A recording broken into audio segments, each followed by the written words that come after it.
Never take your ex back when they break up with you, leave you to go be with someone else, or at least they got with someone else really quick, their rebound relationship, right?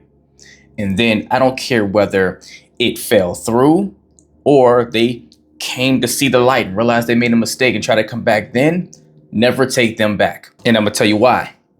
Yeah, I know it probably feels good that this person you didn't want to break up with in the first place, maybe you guys had some issues and some challenges, but you were never going to walk away, at least just yet, and they pulled the plug for you, right? To where you feel like they ripped out a huge part of yourself by leaving you, right? And so you wanted to work it out. So your heart still wants to say, hey, yeah, come on back.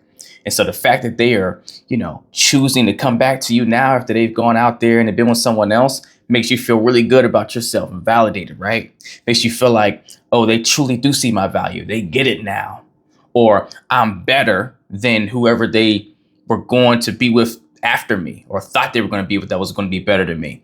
Oh, it's like a dopamine hit. And it could feel on some level reassuring that you actually are deserving of love, right? That you actually are as valuable as you thought you were because they awakened and woke up and they're coming back to you. This is exactly what your attachment style wants, right?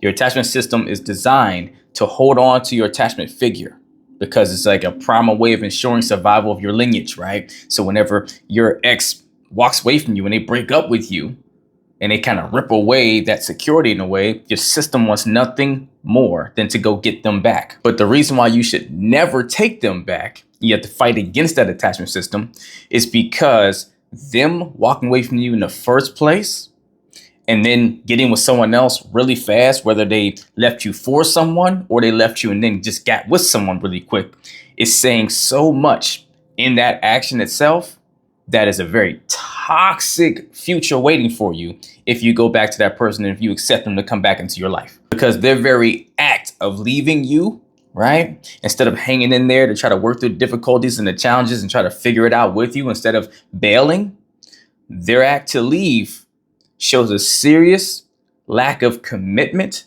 and emotional stability. Meaning when the going gets tough, they run away instead of leaning in to figure it out. That's not a team-oriented way of thinking. That's an individualized way of thinking. It's a selfish way of thinking.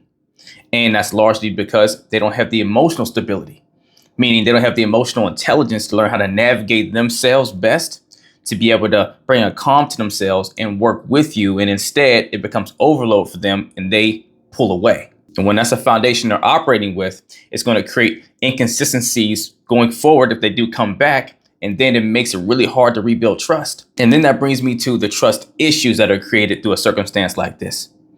Not only did they just leave you and broke the trust you have that, hey, they're a reliable partner that's going to be there to have your back through thick and thin and you figure things out together, but they also chose someone else over you, right? Or if they did leave and didn't have someone, but then they found someone really quickly, then it's speaking to either they didn't care for you as much as they claimed they did to be able to move on and get with someone else, or they're unhealthy to the point where they're not good sitting in their own space and they need to have someone else to fill voids, which means they're extremely unhealthy and it's going to be an unhealthy person you're taking back if you take them back from this.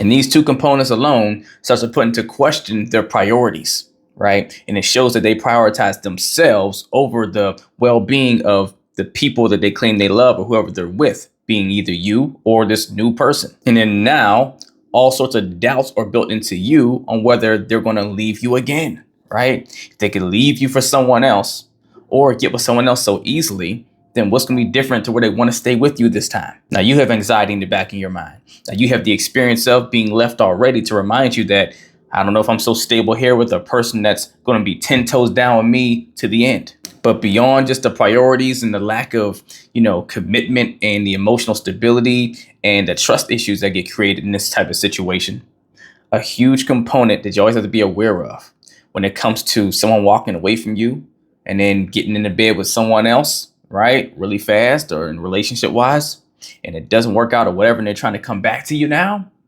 is this is one of the biggest signs that they could be emotionally manipulating you. Meaning they're coming back not because they've recognized and saw the light now. They're coming back because something fell through on that other end and they're not good and stable on their own. And so for their own needs, right, to feel a sense of security and reassurance again, they come back to you. Because if nothing else, you were a stable, consistent partner that they knew was going to be there, and they knew was always going to be someone that they can turn to, right? So they come back. Even sometimes they even believe themselves that they really want you back.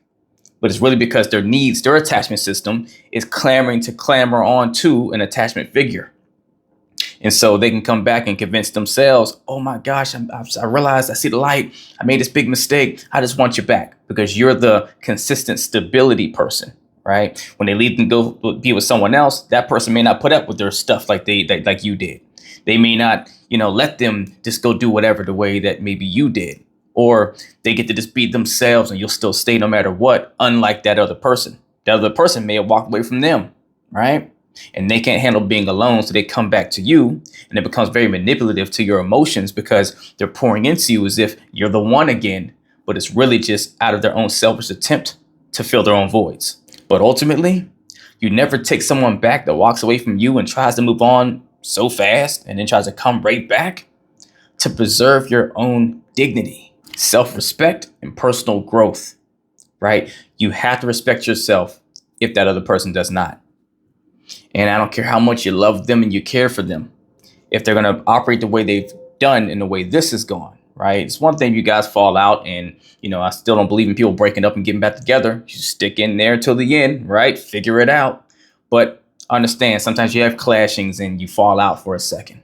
But that doesn't mean when you fall out, that person goes and just tries to move on and get in a whole new relationship. That's toxic, right? So when that's the case, you have to recognize your value and respect yourself enough to not allow someone to go just walk away and have the gift of coming back and having your value in their life again after they've discarded you as if you're discardable. Because when you don't stand on your value and you do let them come back, then now you're speaking to yourself internally and telling yourself that you don't believe in your own sense of self-worth, right?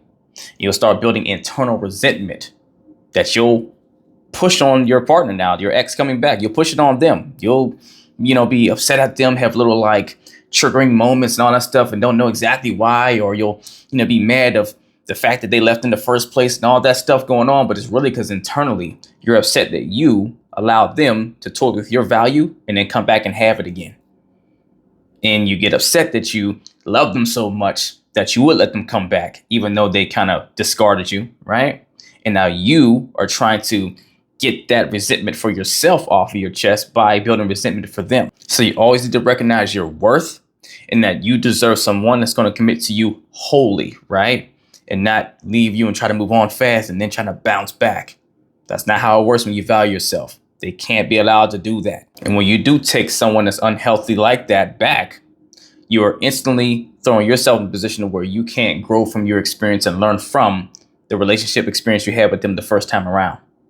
They're jumping right back into your ecosystem and they're confusing all your wires again. And you can't really get clarity on recognizing that they're not good for you in the first place, that they never probably were, right? You need time away from them and to stick in that and heal to start to realize that truth. So you don't want to repeating a pattern that gets you the same toxic results over and over again. If you need help building the confidence to not go back to your ex, a situation you know is going to be toxic for you, email me or DM me coaching and we will get to work if you're ready to put the work in. Let's get it.